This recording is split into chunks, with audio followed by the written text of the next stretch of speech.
Hi, I'm Adrienne Martin, and I'm a member of the Communication and Aging course in the fall semester of 2020.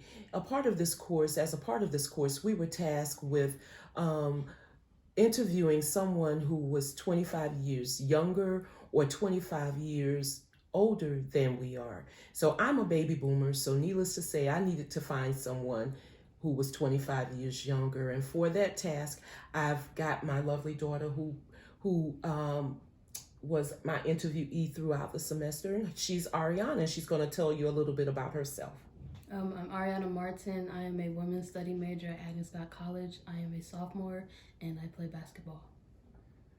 Okay, and throughout, until we got to this assignment this semester, I thought that we were very much alike, but I found out through this task that we have more differences than I imagined. So I'm just going to go through some of the topics that we discussed throughout the semester, and Ariana's going to share her thoughts on those topics. So as stereotypes, Ariana.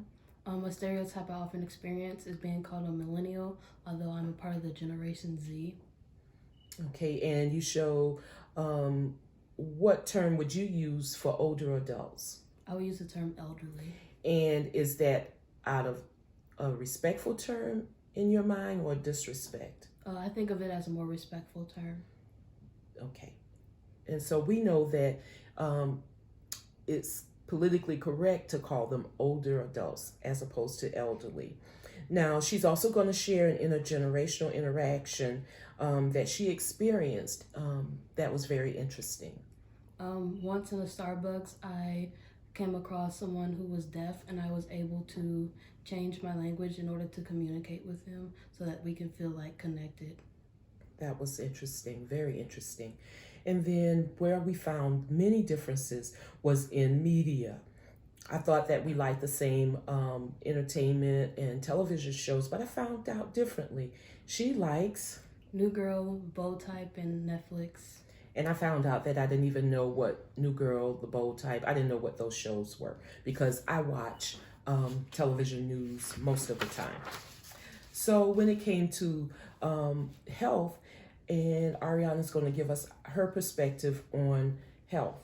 I see health as not like looking at somebody on the outside and judging what you see. I think that there are different aspects to health, the mental and physical aspects that go into someone's health. Okay, another thing that we discussed was that I felt was important to share on this video was that we shared in this area, we shared some of the same concerns. Ariana has aged out from her pediatrician, and so we're in the midst of looking for a new physician. And I have the same concerns because it's very hard for older adults to find a physician who will spend the time or who can spend the time that you might feel is needed to explain matters. So that's an area of concern that we both have.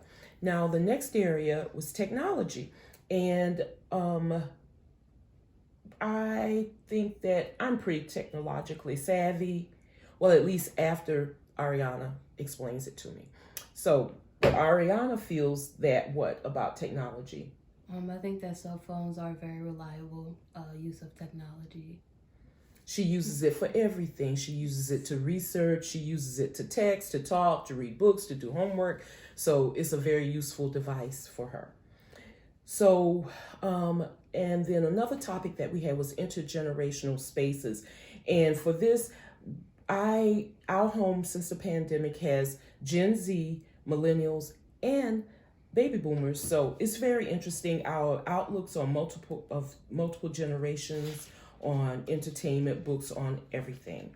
So finally, I'd just like to say that this course has taught me that there are many styles of communication, but with a little effort, intergenerations can enjoy interacting and learning from each other. Thank you.